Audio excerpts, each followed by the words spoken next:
Her fik vi lavet en Cosmopolitan, eller det vil sige, du fik måske dine kammerater til at lave en Cosmopolitan, mens du selv var optaget af noget andet. Nu kan kammeraterne så også lige lave en mojito, der foregår det på den samme måde.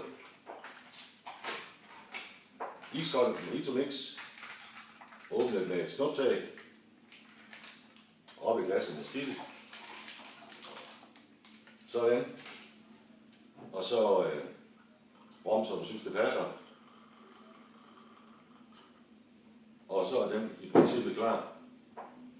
Hvis du har forberedt lidt pynt, mynte og lime, så er den perfekt på ingen tid.